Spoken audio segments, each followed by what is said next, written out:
Voilà, complètement par hasard, dans un restaurant. Il mangeait juste à côté de moi.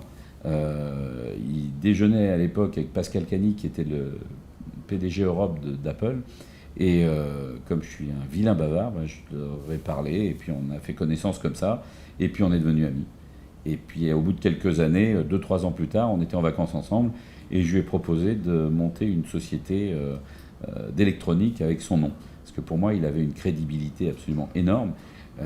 Et franchement, Cavil Technologies, ça aurait jamais rien donné, alors que Jar Technologies, ça a de la gueule.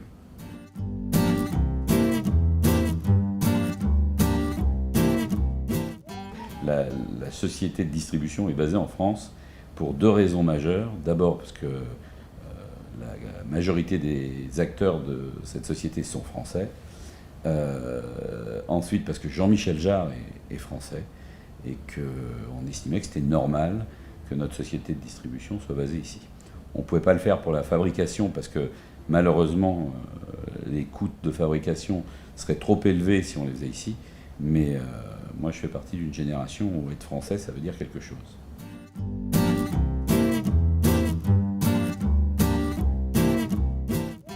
Je crois que le gouvernement britannique, il n'a pas besoin que Jean-Michel Jarre s'installe là-bas. C'est une polémique qui s'est montée parce que tout le monde est obsédé en France par des artistes qui s'installent à l'étranger, ce qui n'est pas du tout le cas de Jean-Michel. Le gouvernement britannique, il est intéressé par la société qui a la marque Jar Technologies parce qu'ils savent que ça va créer des emplois et qu'ils sont en train de créer un pôle d'attraction qui ressemblerait à la Silicon Valley, qui s'appellerait Tech City, qui s'appelle d'ailleurs Tech City, et où ils veulent attirer toutes les entreprises technologiques qu'ils peuvent. Donc évidemment, ils sont intéressés par attirer Jar Technologies là-bas. Et donc, on a des rendez-vous à droite à gauche. Mais que ce soit l'Angleterre ou un autre pays, nous, on est intéressés par s'installer n'importe où une banque nous fera ce que doit faire une banque normalement, c'est-à-dire financer nos crédits de campagne. Or, aujourd'hui, en France, il n'y a personne qui suit des entreprises comme les nôtres. Et donc, on n'arrive pas à bouger ou à évoluer plus vite que ce qu'on devrait, alors qu'on est avec des ventes qui sont extrêmement satisfaisantes, voire même carrément dithyrambiques sur certains produits, et on n'arrive pas à avoir d'aide de personne pour des raisons qui sont complètement incroyables.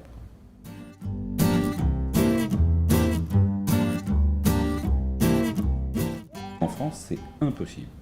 Impossible, parce que les banques ne prêtent pas d'argent pour des raisons qui sont probablement dues au fait qu'elles en gagnent plus sur les marchés financiers, malgré les scandales qui sont de temps en temps à la une de l'actualité. Et du coup, elles ne sont pas intéressées du tout par s'occuper des petites et des moyennes entreprises. Ils s'en foutent complètement.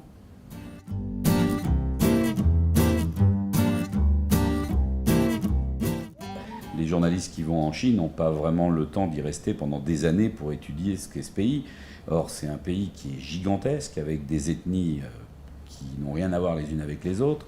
Et ils passent 15 jours là-bas, et ils reviennent ici, et ils écrivent un bouquin sur la Chine qui, évidemment, n'a rien à voir avec la Chine.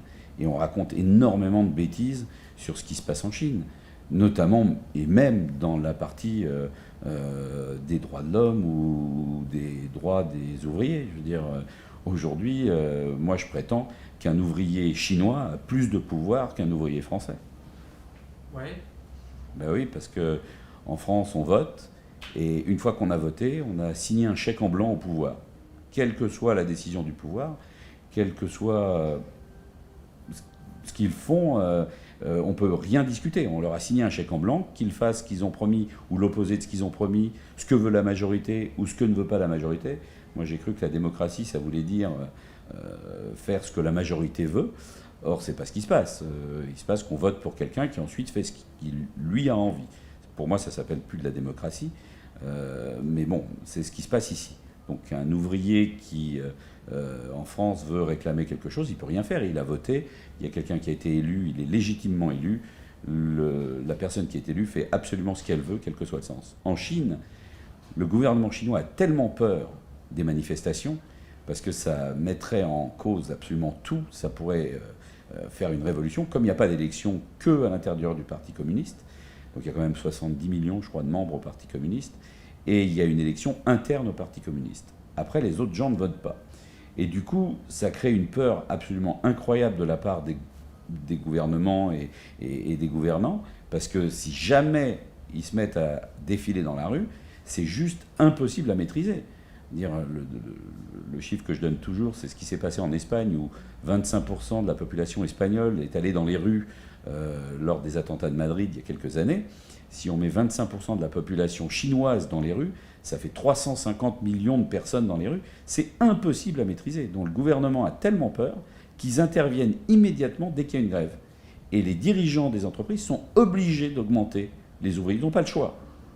Le gouverneur se pointe, le gouverneur de la région où se trouve l'usine se pointe et prévient le directeur de l'usine que si jamais il ne fait pas ce qu'il faut, il ferme l'usine. Évidemment, les lois étant pas tout à fait les mêmes que chez nous, l'usine est fermée, mais à vitesse grand V, si jamais ils font pas ce qu'il faut. Et donc, les ouvriers sont augmentés de façon extrêmement régulière. Moi, depuis que j'y suis, je suis en Chine depuis 18 ans, je suis résident hongkongais depuis 18 ans, et ça fait 22 ans que j'y vais. Et bien, depuis tout ce temps-là, ils sont augmentés de 10 à 20% suivant les années, tous les ans.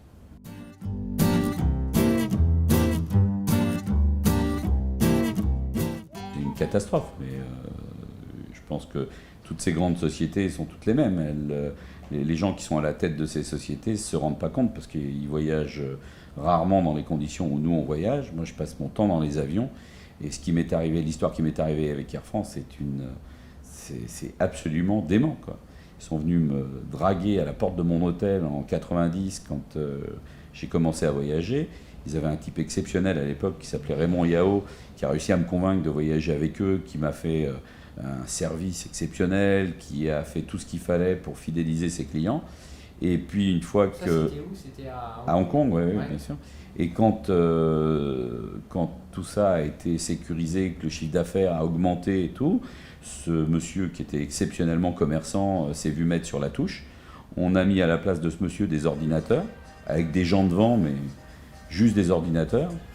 Des gens qui n'avaient strictement aucun pouvoir et qui ne pouvaient rien faire, donc ils vous lisent ce qui est écrit sur l'ordinateur et puis c'est tout. Et puis vous vous heurtez à des murs, parce qu'évidemment les dirigeants de ces sociétés ne vous prennent jamais au téléphone, ne veulent pas vous parler, en ont rien à foutre. Et puis voilà, donc j'ai fini par ne plus voyager avec Air France. Aujourd'hui je voyage avec Cathay Pacific, où j'ai un tarif qui est 2 fois moins cher et où les cabines sont 2 fois plus confortables. Voilà. Et je trouve que c'est scandaleux parce que moi j'aurais préféré voyager Air France, encore une fois, parce que je suis français et que je trouve ça bien de voyager avec Air France.